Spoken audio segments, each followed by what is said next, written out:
दोस्तों, स्वागत है आपका इस नए वीडियो में। और मेरे पिछले 3 वीडियो मैंने अपने जीएस और एसए के एक्सपीरियंसेस शेयर किए थे, आप वो देख सकते हैं जाके। और ये उस कड़ी में आखिरी वीडियो में बना रहा हूँ जो कि मेरे ऑप्शनल हिंदी लिटरेचर के बारे में। आई होप आप लोगों को इससे कुछ फ़ायदा होगा। इसमें मैं अपना एक्सपीरियंस शेयर करने जा रहा हूँ। हो सकता है सभी लोगों का अलग अलग आइडिया हो सकता है, तो आप इसको एकदम अपने विवेक के अनुसार माने, जो भी मैं कहूँ एकदम अंधा होके सुने नहीं मेरी बात। हाँ, तो सबसे पहले तो भाई ये पेपर हिंदी साहित्य का पेपर जैसा आया, उसके बाद हिंदी साहित्य वालों को तो एक ही लाइन याद आ रही थी जो भारतेंदु हरिश्चंद्र के भारत दुर्दशा नाटक की थी कि भाई रोबहूँ सब मिल के आबो भारत भाई, हाँ हाँ। ये हिंदी साहित्य की दुर्दशा देखी ना जाए। तो ये भाई दुर्दशा ही है। पेपर 1 हिंदी साहित्य का इस बार का सबसे कठिन पेपर है। मतलब पिछले, आप अगर PYQ एनालाइज करोगे तो पिछले 10 साल में जब से पैटर्न चेंज हुआ है तब से लेके आज तक सबसे कठिन पेपर है ये पेपर 1, जो कि आज तक का सबसे, मतलब हिंदी साहित्य में सबसे स्कोरिंग पेपर माना जाता है। इसमें फिक्स पैटर्न था और सिर्फ उसको रट लो और आपके, अगर आपने ढंग से लिख दिया तो मतलब कि ये समझ लो कि अगर पेपर आपने ठीक ठाक पूरा भी कर दिया था तो भी आप 130 के अराउंड 125 तो आ ही जाते थे एवरेज नंबर। और अच्छा करने वालों के 150 प्लस भी आए हैं।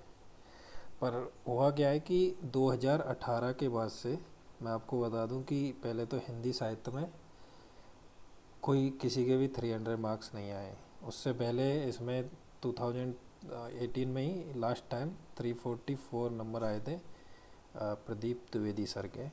उनके बाद से हिंदी लिटरेचर एकदम 300 टच नहीं कर पाया है। तो यही इस वीडियो में आपको यही डिस्कस करेंगे कि भाई हिंदी साहित्य एक्चुअल में स्कोरिंग है कि नहीं। जो लोग जैसे हल्ला करते हैं कि भाई हिंदी साहित्य स्कोरिंग है, आपको ऑप्शनल लेने से पहले ये सुनने को मिलता होगा कि भाई हिंदी साहित्य स्कोरिंग है। अब इस बारे में अभी हम बात करेंगे। इसके अलावा हम देखेंगे कि स्कोर्स कैसे रहे पास्ट में, वो तो आपको अभी बताता हूँ। और क्या ये हिंदी साहित्य जो पेपर है ये जीएस में हेल्पफुल है या किसी भी पेपर में, ऐसे में कितनी हद तक जो है ये हेल्पफुल होता है बाकी ऑप्शनल्स के कंपैरिजन में। और 2025 के जो एस्पिरेंट्स हैं जो ये हिंदी साहित्य पहले ले चुके हैं, उनको क्या चेंज करना चाहिए। मतलब मैं ये तो नहीं बता सकता क्या करना चाहिए, बट मैं ये बता सकता हूँ कि कुछ जो चेंज करने की ज़रूरत है। बाकी और जिन्होंने ऑप्शनल अभी डिसाइड नहीं किया, जो हिंदी लिटरेचर लेने की सोच रहे हैं, उन लोगों के लिए भी मेरा कुछ मैसेज रहेगा एंड में। तो ठीक है, शुरू करते हैं। देखो, सबसे पहले इस साल के पेपर 1 की हम बात करेंगे। इसमें जो पेपर है उसके जो क्वेश्चंस हैं वो एकदम डायरेक्ट नहीं है। पहले जो आते थे बने बनाए पैटर्न पे फिक्स होता था। दृष्टि आईएएस ने तो एक बुकलेट दे रखी है क्वेश्चन आंसर फॉर्मेट में, उसको पढ़ जाओ, उसी में से सारे क्वेश्चंस हो जाते थे ऑलमोस्ट। एक आध क्वेश्चन बाउंसर होता था जो कि आप छोड़ छाड़ के दूसरा पिक करके आप उसको टैकल कर सकते थे। बट अभी इस बार के पेपर में ऐसा कुछ नहीं हुआ। जो थोड़े बहुत एक आध क्वेश्चन जो एक्सपेक्टेड लाइन पे जो लोग पढ़ते हैं वो आए, उनमें से मैं बता देता हूँ। जो सिलेबस में इस पेपर में क्वेश्चन डायरेक्ट नोट्स में है, वो एक ये क्वेश्चन नोट्स में मिल जाएगा, ये क्वेश्चन नोट्स से आ जाएगा। इसके अलावा इसको भी नोट से आप कर सकते हैं, इसमें ये वाला भी नोट से हो ही जाएगा। इसके अलावा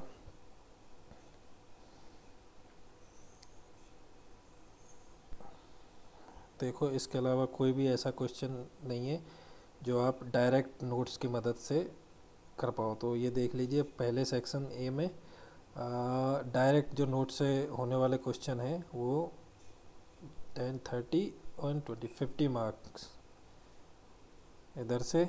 और सेकंड में, सेकंड पार्ट बी में हम देखेंगे तो इसमें ये जो डायरेक्ट नोट से हो सकता है, ये हो सकता है, ये हो सकता है, और इधर ये हो सकता है डायरेक्ट, और बाकी किसी हद तक ये भी हो सकता है। इसके अलावा तो भाई इस वाले में और कोई ऐसा क्वेश्चन आप नहीं बोलेंगे कि जो डायरेक्ट वहाँ से हो जाएगा नोट से। तो इसमें भी देख लो, पीस 35 और 20, तो ये हो गया 55। तो 250 में से सिर्फ 105 मार्क्स के क्वेश्चंस डायरेक्ट नोट से हैं। इसके अलावा सारे क्वेश्चन जो है नए हैं, नए क्रिएट किए गए हैं, जिनको समझना ही मुश्किल था पहले। तो आंसर तो बात की बात है ना, कि भाई ये है हिंदी का तत्सम संदर्भित मानकीकरण। अब इसमें एक तो डायरेक्ट तो नहीं पढ़ते, बट हम लोगों ने, सब लोगों ने ही, सब ने आंसर तो इसको किया ही है कि भाई हिंदी का तत्सम संदर्भित मानकीकरण। जो मुझे समझ में आया यही था कि जो मानकीकरण करते हैं उसमें तत्समीकरण तत्समीकरण होना चाहिए। मतलब कि बहुत सारे संप्रदाय हैं कि भाई शब्दों को कैसे चेंज किया जाए, एक लोकवादी, कोई एक तुम्हारा परंपरावादी, कुछ ऐसे करके तीन हैं वो। तो जिसमें एक में तो बोलता है कि भाई इंग्लिश के जो बाहर के फॉरेन शब्द हैं उनको वैसे के वैसे एक्सेप्ट कर लो, और बाकी कुछ बोलते हैं कि उनका संस्कृतिकरण करो, संस्कृत में बदलो, मतलब संस्कृत निष्ठ उनको बनाओ। ऐसा करके कुछ कुछ उस आइडिया में लिखा है। उसके बाद ये आला गायन की भाषा, ये क्वेश्चन मतलब जिसको ये आला और ऊदल कुछ शायद उसकी कहानी के बारे में पता होगा, वो भाषा, इसकी भाषा बुंदेली होती है। बट आला गायन की डायरेक्ट भाषा किसी को, मतलब ये पढ़ते नहीं है, ये अभी आप हैंड साइड में देख के बोल सकते हैं कि हाँ इसमें ये लिख लेते वो लिख लेते, बट पेपर में ये मोस्ट ऑफ द लोगों ने इसमें कुछ भी लिखा है। मतलब जो उनको एक आध बात पता थी, भाई हम वो कौन सा हमीर, शायद इसमें परमाल रासो के बारे में लिखा है शायद, वही सब चीज़ें थी। तो इस तरह का ये पहला सेक्शन तो ऐसा हो गया। इसके बाद ये था राजभाषा विषयक कंप्यूटर साधित कार्यक्रमों का परिचय दीजिए। तो अब राजभाषा, अब इसमें तो वही सब आपके कंप्यूटर साधित कार्यक्रम ये आपको बताने थे कि भाई कौन कौन से प्रोग्राम हैं जो अभी कंप्यूटर से हिंदी राजभाषा। अब इसमें इन्होंने अगर ये लिखते कि हिंदी विषय कंप्यूटर साधित कार्यक्रम को परिचय दीजिए तो काफ़ी इजी हो जाता है क्वेश्चन। बट इन्होंने स्पेसिफिक राजभाषा हिंदी, तो इस पर थोड़ा कन्फ्यूजन हुआ था कि भाई इसमें राजभाषा हिंदी के लिए भी कुछ अलग से या सिर्फ हिंदी वाला ही कुछ लिखना है। तो वही सारे प्रोग्राम लिख दिए कि आजकल गूगल पे गूगल ट्रांसलेट हो रहा है, और भाषिनी तुम्हारे एआई से मशीन ट्रांसलेशन, इस तरह के कुछ कुछ करके जो भी हो सकता है, जो तुम्हारा गूगल लेंस है, और वो voice to text, text to voice, ऐसा करके सारा ये सब लिखना था जो कंप्यूटर पे आजकल हो पा रहा है। तो ये भी देख लो, ये सारे भी एकदम नया था। मतलब अगर आपको थोड़ा आइडिया है कि भाई जो नई चीज़ों को आप टेक्नोलॉजी यूज़ करते हो और उसके बारे में जानते हो, तो ही ये क्वेश्चन आप ठीक से कर पाओगे। अदरवाइज़ तो पुरानी चीज़ें आप लिखोगे आउटडेटेड, जो कि दृष्टि के नोट्स में टेली प्रिंटर टाइप से कुछ दे रखी है। हिंदी भाषा के मानकीकरण के संदर्भ में लिपि प्रयोग से संबंधित वाद विवादों को रेखांकित कीजिए। अब लिपि प्रयोग से संबंधित, ये एक बड़ा इंटरेस्टिंग क्वेश्चन था। अब लिपि प्रयोग से संबंधित बात वाद विवादों का नहीं पता लोगों को। पता है कि भाई देवनागरी लिपि में कुछ वाद विवाद थे कि भाई उसी में कि हमें कैसे बारे खड़ी यूज करनी चाहिए, कैसे कौन से शब्द होने चाहिए, कौन सा भाषा का मानक रूप होना चाहिए, कैसे शब्द उसमें इंक्लूड करने चाहिए, ये तो सबको पता था। बट इन्होंने शायद लिपि प्रयोग से एक और इसका जो अर्थ निकलता है कि भाई देवनागरी लिपि जो थी उससे पहले, मतलब कि भाई देवनागरी के अलावा किसी और लिपि पे भी कोई प्रयोग का कोई वाद विवाद है कि नहीं, ये भी इसका एक सेंस निकल रहा था। तो भाई इसका डायरेक्ट आंसर मेरे को नहीं पता था, मैं तो उसी में लिखा जो हमारे नोट्स में था कि जो देवनागरी लिपि के संबंध में वाद विवाद है उसी के आंसर लिख दिया। उसके बाद ये सिद्धनाथ साहित्य की शब्दावली संपदा का विवेचन कीजिए। ये ठीक है, ये मतलब डायरेक्ट तो पढ़ते नहीं, बट वो हम लोग इसका बना सकते हैं, उतना हिंदी साहित्य में एक्सपीरियंस हो जाता है लोगों ने बना लगा। इसके बाद ये वाला क्वेश्चन है, अभी हिंदी मशीनी अनुवाद की प्रविधि और प्रक्रिया का विवेचन कीजिए। तो भाई मेरे को तो प्रविधि का मतलब ही नहीं पता था, है ना। मेरा मीडियम इंग्लिश है बट हिंदी लिटरेचर होने के बावजूद भी ये कई शब्दों का पता ही नहीं चला कि ये क्या है। तो अब भाई, अब दूसरा ऑप्शन ये था कि हम कोई दूसरा क्वेश्चन पिक कर लें, बट इसमें कोई भी ऐसा क्वेश्चन नहीं मिल रहा था जिसमें इससे ज़्यादा अच्छा आंसर मैं लिख पाऊँ। तो मुझे तो कोई भी ऑप्शन ही नहीं था, तो यही करना पड़ा, मतलब यही पिक करना पड़ा। तो इसमें जो समझ में आ रहा था प्रक्रिया वाला, और यही प्रोसेस, और इसमें जो समझ में आया कि भाई कौन कौन सी प्रक्रियाएं यूज होती है मशीनी अनुवाद की, वही सब लिख दिया कि अभी भाषिणी पोर्टल सरकार ने, भाषा पोर्टल, और अभी शायद लॉ कमीशन का कुछ ये शब्दकोश टाइप से जारी करे सरकार ने। वही सब कॉमन पॉइंट जो याद आ रहा था, नहीं आइडिया था भाई, सवाल का टफ था। इसके बाद हिंदी उर्दू भाषाई संबंध के समावेशी बिंदुओं का विश्लेषण कीजिए। अब ये हिंदी उर्दू भाषाई संबंध, ये भी हिंदी उर्दू के भाषाई संबंध हम लोग जनरली नहीं पढ़ते हैं। ये हमें कॉमन सेंस से सब लोगों ने अपना आंसर बना के लिखा है। ये है ही नहीं नोट्स में, डायरेक्ट में, मतलब भाषाओं के बारे में है कि भाई अवधी, ब्रज और हिंदी का उससे उसकी बोलियों से संबंध हो, ये सब हम पढ़ते, बट उर्दू से संबंध नहीं पढ़ते। बट ये फिर भी क्रिएट किया जा सकता था, क्योंकि हिंदू और उर्दू काफ़ी क्लोज क्लोज है, और उसमें मतलब आंसर में तुम पॉइंट बना दोगे, वही बना के लिखा है, आंसर नहीं पता था ठीक से। इसके बाद सेकंड सेक्स ये है, इसको करते हैं फोर्थ में। ये मैंने किया नहीं, बट इसमें भी क्वेश्चन जो भारतेंदु मंडल की भाषा दृष्टि के संदर्भ में राजभाषा राष्ट्रभाषा हिंदी की विकास यात्रा के चरणों को रेखांकित कीजिए। भाई नहीं आइडिया था, थोड़ा थोड़ा अगर लिखता भी तो बहुत जेनरिक आंसर होता, बहुत ही जिसमें कोई पॉइंट नहीं होते। तो यही बेटर मैंने कर लिया कि इसमें कुछ कुछ लिखने लायक तो था इसमें और इसमें, क्योंकि इस वाले में जैसे मेरे को ये आइडिया था कि भाई जो उर्दू है वो बैरक्स में मतलब क्रिएट हुई थी, जो जिसमें कि बहुत सारे लोग जैसे पर्शियन, फ़ारसी, उर्दू, फ़ारसी, हिंदी और बाकी लैंग्वेज को बोल, अरबी, ये सब मिलके रहते थे सैनिक। तो वो जो आपस में मिलके जो भाषा क्रिएट हुई वो उर्दू क्रिएट हुई। तो इसलिए उनकी जो है भाषाई हिस्ट्री, ये पृष्ठभूमि है, पृष्ठभूमि उर्दू की और हिंदी की एकदम सेम टाइप की है। तो वही है, समावेशी बिंदु में बता देना, बहुत सारी चीज़ें सेम सेम थी और बहुत सारी अलग हैं। अमीर खुसरो वगैरह, इनका सब जिक्र करना था।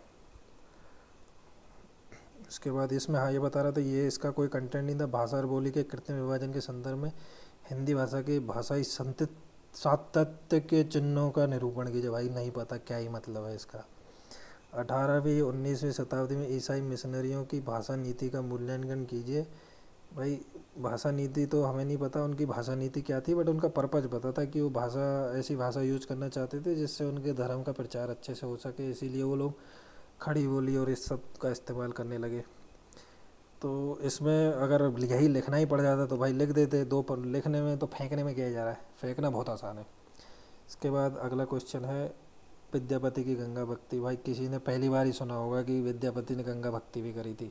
सबको ये पता था कि विद्यापति की जो राधा भक्ति और कृष्ण भक्ति थी, वही सब नागिन की लहर बोला उसको, उसने निराला ने, और ये सब के अध्यात्म के चश्मे, और ये सब चश्मे सस्ते हो गए, ये सारे पॉइंट याद करके लौंडे गए थे। बट उधर देखा तो गंगा भक्ति पूछ लिए, पर लोग क्या है कि गंगा भक्ति में गंगा भक्ति को भूल के और राधा भक्ति वाले पॉइंट ही गंगा भक्ति में चेप दिए हैं। मैंने भी वही किया है, लेकिन पूरे पन्ने भर दिए भाई इधर से इधर, क्योंकि जो जब जब तुम याद करके हो गाय पे निबंध और पूछ लिया तुम्हारे बेस्ट फ्रेंड पे, तो तुम वही बोलते हो कि मेरे बेस्ट फ्रेंड के पास एक गाय है, अब फिर गाय का निबंध तुम लिख दोगे, वही ये किया है।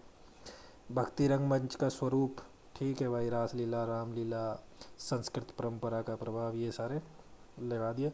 प्रयोगवादी कविता की भाषा, ये अज्ञे ने भाई शुरू किया था। और अगर ललाते सांझ के नब की अकेली तारिका मैं तुम्हें नहीं कहता, ये सब एग्जाम्पल दे दा के ये लिख डाला भाई। रामविलास शर्मा की आलोचना दृष्टि का सांस्कृतिक पक्ष, और आलोचना दृष्टि तो पती थी, अब सांस्कृतिक पक्ष वाला आइडिया नहीं था, तो हमने वही लिख दिया कि भाई वो ये, क्योंकि मार्क्सवादी वो हैं आलोचक, और इन्होंने एक वो निबंध भी लिखा है कि तुलसी के साहित्य में सामंत विरोधी मूल्य टाइप से, ऐसा सा उसमें से कुछ कुछ पॉइंट खींच खांच के ये आंसर लिखा है। तो ऐसा इसका भी एकदम स्पेसिफिक आंसर नहीं पता था। और इसके बाद है कृष्ण भक्त मुस्लिम कवियत्रियों की भक्ति चेतना। ओ भाई, कृष्ण भक्त मुस्लिम कवियों का तो नाम सुना था, पर कवियत्रियों की तो कल्पना भी नहीं करेगी यूपीएससी ऐसा क्वेश्चन पूछ भी सकता है। कल्पना के बाहर का सवाल था भाई, बर्बाद हो गया मैं यहाँ तक आते आते। तो पेपर जब सॉल्व कर रहा था तो मेरे को लगा कि गए भाई, कहाँ मैं सपने। मैंने पूरे साल इसको रटा था भास पेपर वन को, कि इस बार तो जो है पेपर वन में कुछ भी हो जाए 160 मारूंगा। पर जैसे जैसे मैं आगे बढ़ता जा रहा था, मेरे उम्मीदों पे सपने टूटते जा रहे थे और निराशा के काले बादल मेरी आंखों के सामने छा गए थे। और मैं उन काले बादलों को चीरता हुआ फिर भी मैंने सोचा अब लिखना तो है ही, तो इसको छोड़ दिया था। लास्ट में गया था, सबसे एंड वाला क्वेश्चन यही था। तो इसमें लिखा है दो, पूरे दो पन्ने भरे हैं और इसमें बस वही सब लिखा है भाई। रस खान एक आदमी का नाम पता था। रस खान जो है मुस्लिम कवि थे, बट ये कृष्ण भक्त थे। तो इनका नाम लिख के और लिख दिया कि भाई कृष्ण भगवान का कैरेक्टर ही ऐसा है कि ये जो है धर्म और जाति और ज्योग्राफी के बाउंड में रुक ही नहीं पाता। कोई भी है उनके चरित्र के आकर्षण में बंध ही जाता है। ऐसे ही जो है मुस्लिम कवित्री भी इससे जो है बच नहीं पाई, जैसी मीरा थी। मीरा का एग्जाम्पल, जैसे मीरा ने, हिंदू धर्म की मीरा ने एक उस तरफ उस टाइम का स्टेरियोटाइप को तोड़ा था, वैसे ही जो है मुस्लिम कवियत्रियों ने भी एक कृष्ण भक्ति करके जो है एक हमारी गंगी जमनी तहजीब, एक सामाजिक संस्कृति को बढ़ावा, ये सब भाई ऐसा फेंका है ना, एग्जामिनर भी सोचेगा भाई क्या तो फेंकते हैं लड़के, ये कैसे अफसर बनेंगे। अब भाई हमारे नेता से सीखें हम। उसके बाद आता है भाई आचार्य रामचंद्र शुक्ल की साहित्य इतिहास दृष्टि के प्रमुख बिंदुओं को स्पष्ट कीजिए। मुझे लगता है कि पूरे पेपर में अगर कोई क्वेश्चन एकदम ढंग से किसी लोंडो ने लिखा है तो यही एकमात्र क्वेश्चन है, जिसमें रच रच के चार चार पन्ने लिख के आए। सबको पता था, यही एक प्रिडिक्ट किया हुआ क्वेश्चन था कि ये आएगा, तो ये आ गया भाई। और इसके बाद आपके यह है रीतिकालीन कवियों की श्रृंगार चेतना के गार्हस्थ बोध का सोदाहरण विवेचन कीजिए। अब तो भाई इन्होंने बोला कि श्रृंगार चेतना तो ठीक है, उसके बाद जो ये बोला ना कि भाई जिसमें सबसे कम पॉइंट होते हैं, क्योंकि रीतिकालीन कवियों को इन सब से लेना देना था नहीं। उनको दरबार में बैठ के जो है मस्त श्रृंगार का वर्णन करते थे, राजा से पैसा लूटते थे। गृहस्थ बोध जो है इतना ज़्यादा नहीं किया। तो हम लोगों ने वैसे भी कुछ कुछ एक जगह पे है, बिहारी हो गए, घनानंद हो गए, और इसके अलावा तुम्हारे केशव दास हो गए। ये सब मैंने कुछ कुछ इनके एग्जाम्पल हैं जो तुम बोल सकते हो कि भाई गार्हस्थ बोध के हैं। ये बिहारी का वही सब, जो उसका देवर परेशान करता है महिला को घर में, वो बोलती नहीं है कि कोले कलेश डराती कुछ करके ऐसे है वो एग्जाम्पल, वो मैं लिखा था। घनानंद का यही था कि ये कोई प्यार में थे, तो इनका जो प्यार करते थे सुजान से, तो सुजान वाले जो लव वाले हैं, कुछ उत्सव वाले टाइप का वो लिख दिया। केशव दास के भी कुछ कुछ ढूंढ ढांड के कुछ भी बैठा दिया। फिर डायरेक्ट ये नहीं पढ़ते, इतना एक्सपेक्टेड नहीं था कि उतना सबसे छोटा जिसमें सबसे कम लिखा है उसी पार्ट पे इन्होंने पूछ लिया। रासलीला की अखिल भारतीय व्याप्ति को व्यक्त स्पष्ट करते हुए उसके पाठ और प्रदर्शन की पद्धति पर प्रकाश डालिए। भाई ये नहीं है नोट्स में, बस ये सबको पता है कि भाई जो रासलीला है वो क्या होती है, तो वही रासलीला की बात कर दी कि इसमें क्या होता है। अब इसके पाठ और प्रदर्शन पद्धति, अब वही जो पता है हमें, जो नॉर्मली हर गांव कस्बे में ये रासलीला रामलीला होती है, तो उसी की जो चीज़ें, कुछ संस्कृत मंचन का, ट्रेडिशनल लोक लोक नाट्य शैली का, ये सारे पॉइंट इसमें लिख दिए। तो ऐसे करके भाई पेपर वन कंप्लीट किया है। अगर पेपर चेकर और मार्किंग अगर ईमानदारी से ढंग से कर दी तो भाई 100 नंबर इसमें आना भारी है किसी के भी। अब बस अब किस थोड़ी बहुत उम्मीद है तो वो स्केलिंग पे है, और स्केलिंग में अगर नंबर नहीं बढ़े तो भाई हिंदी लिटरेचर वाले 250 नंबर के लाले हो जाएंगे। चलो दूसरे पेपर पे चलते हैं।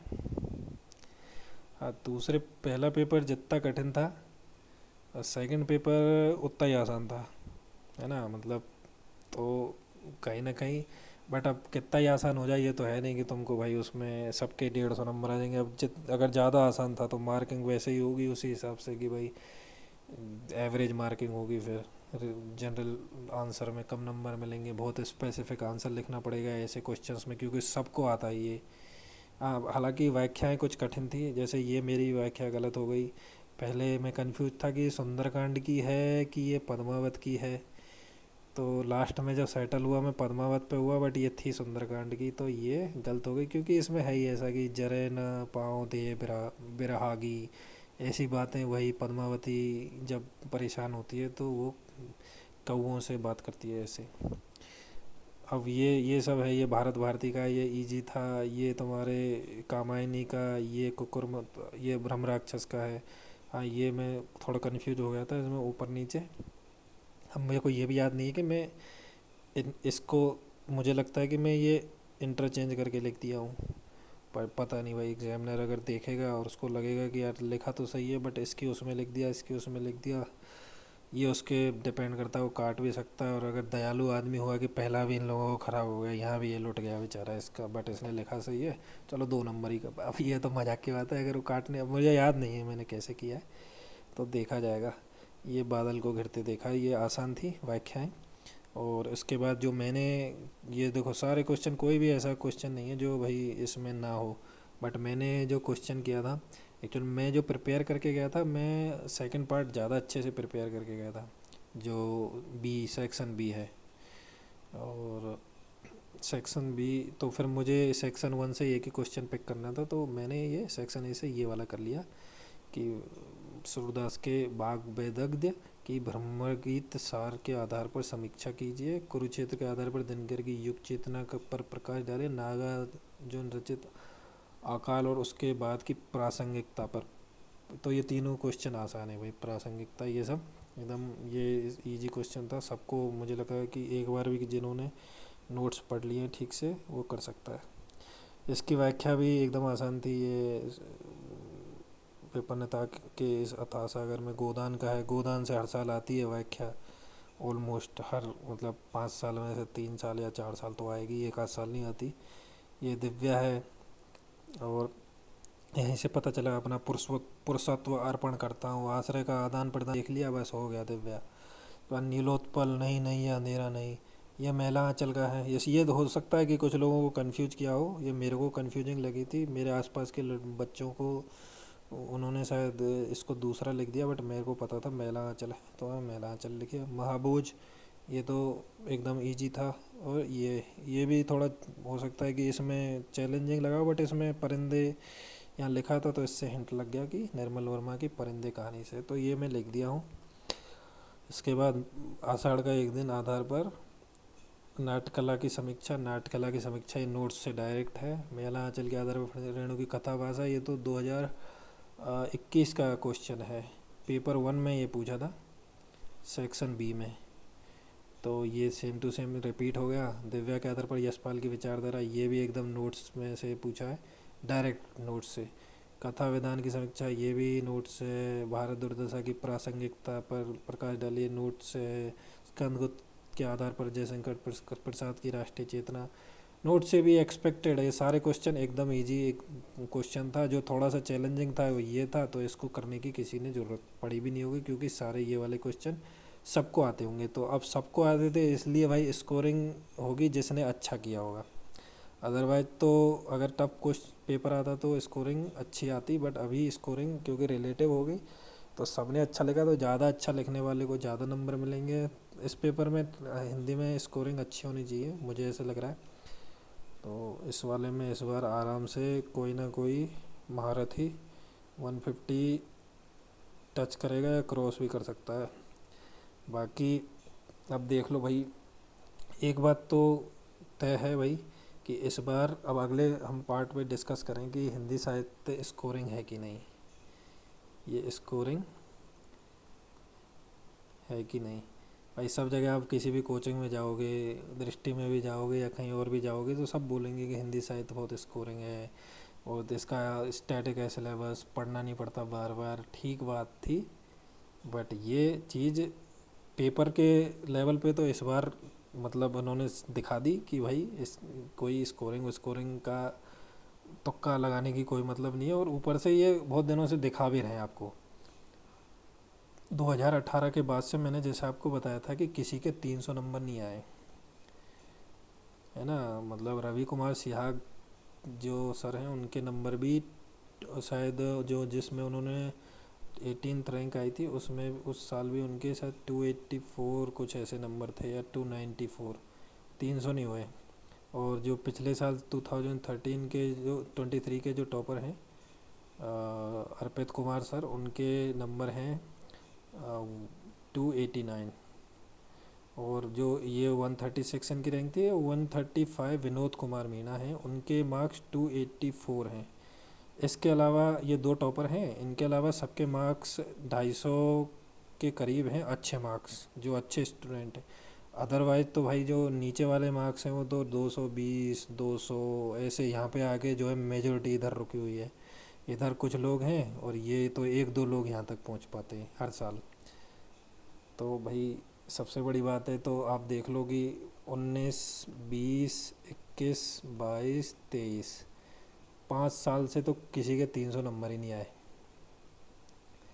300 नंबर नहीं आए और इस साल तो मुझे लग भी नहीं रहा कि 300 नंबर क्या है इस बार। तो भाई दो जो पिछली बार वाले दो 280 भी अगर किसी के टच हो जाए तो भी बहुत स्केलिंग होने के बावजूद भी 300 तो मुश्किल ही है जैसा पेपर आया है। बाकी अब देखो यार कुछ भी अगर इस बार एग्जाम निर्दया कर गया तो बात अलग है, अदरवाइज़ तो जैसे पेपर में लोगों ने लिखा होगा, कई लोग तो लिख ही नहीं पाए होंगे बेचारे डर के मारे डिप्रेशन में आकर के।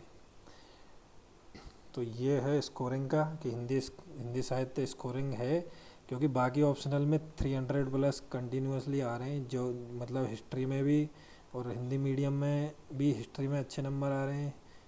ये हाँ, इसका सबसे बड़ा ये बोलता है कि हिंदी मीडियम में और एक हिंदी मीडियम में हिंदी लिटरेचर में नंबर आते हैं, ये भी गलत है। अगर आप पिछले 4-5 सालों में देखें तो दूसरे ज्योग्राफी हिस्ट्री और इनमें भी नंबर लोगों के हिंदी मीडियम में आ रहे हैं। तो ये कहना कि भाई ये स्कोरिंग है हिंदी लिटरेचर, ये मेरे को अब फ़िलहाल 3-4 साल से सही बात नहीं लगती। तो एक बार सोच लें भाई।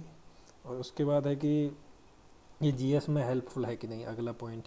तो जीएस में हेल्पफुल, जीएस में भाई ये हेल्पफुल नहीं है बिल्कुल, है ना। एक आध हो सकता है कि जीएस 1 के पेपर में तो मैं अगर वो भक्ति साहित्य और ये सब आए, भक्ति आंदोलन से रिलेटेड कोई क्वेश्चन आए तो उसमें पार्शियली हेल्प हो सकते हैं, जो कि टू मच मतलब कि उतना वो कुछ है ही नहीं, उसको मजाक करना हो गया। तो सबसे बढ़िया है कि जीएस में ये बिल्कुल हेल्पफुल नहीं है। हाँ, ऐसे में ये हेल्पफुल है क्योंकि आपको बहुत सारे वो दोहे वगैरह याद हो जाते हैं तुलसीदास के, कबीरदास के, जो कि आप यूज कर सकते हो एग्जाम्पल और वो कोटेशन लिखने के उसमें। अदरवाइज़ तो भाई यूटिलिटी इसकी ज़ीरो है जीएस में। और दूसरे ऑप्शनल के मुकाबले जैसे भाई सोशियोलॉजी हो गया, सोशियोलॉजी देख लो भाई, अब 100+ मार्क्स के क्वेश्चंस आते हैं जीएस 1 पेपर में। तो ये बहुत है, ये ऐसे में भी काम आता है, ये 1 में तो सोशियोलॉजी बहुत अच्छा ऑप्शनल है। अब हिंदी मीडियम का मेरे को आइडिया कम है, बट एक बार अगर जो इंग्लिश मीडियम से दे रहे हैं या हिंदी में मार्किंग देख दाख के सोशियोलॉजी भी कंसीडर कर सकते हैं आप लोग।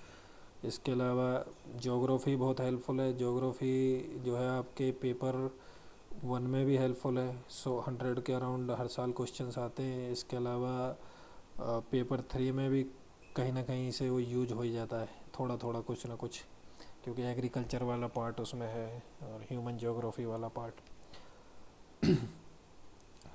हिस्ट्री हिस्ट्री भी तुम्हारा पेपर 1 में काम आ जाता है। तो ये सारे ऑप्शनल हैं जो पवेड हो गया। तो अब मुझे लगता है कि हिंदी मीडियम के लोगों को बियॉन्ड हिंदी लिटरेचर देखना चाहिए, क्योंकि हिंदी लिटरेचर मुझे लग रहा है यूपीएससी जो है जैसी मार्किंग कर रहा है, जैसे पहले भाई एवरेज लिखने पे भी मतलब पहले हिंदी लिटरेचर के मार्क्स एवरेज पेपर देने पे 270 के अराउंड हो जाते थे। अब ये 270 आज की तारीख में 220 हो गया है, 220s में, है ना। और बाकी है, देखो बात यह है कि ऑप्शनल को सबके मार्क्स कम हुए हैं, पर जो ज़्यादा मार्क्स आते हैं, जो हाईएस्ट मार्क्स आते हैं, वो हिंदी लिटरेचर में कम आ रहे हैं। मतलब एवरेज मार्क्स तो सबके कम आ रहे हैं, बट हिंदी के एवरेज मार्क्स और जो हाईएस्ट मार्क्स हैं वो कम हैं। हाईएस्ट मार्क्स 300 टच ही नहीं कर पा रहे भाई, क्या है मतलब, टॉपर तो हम बन ही नहीं सकते हिंदी के दम पे।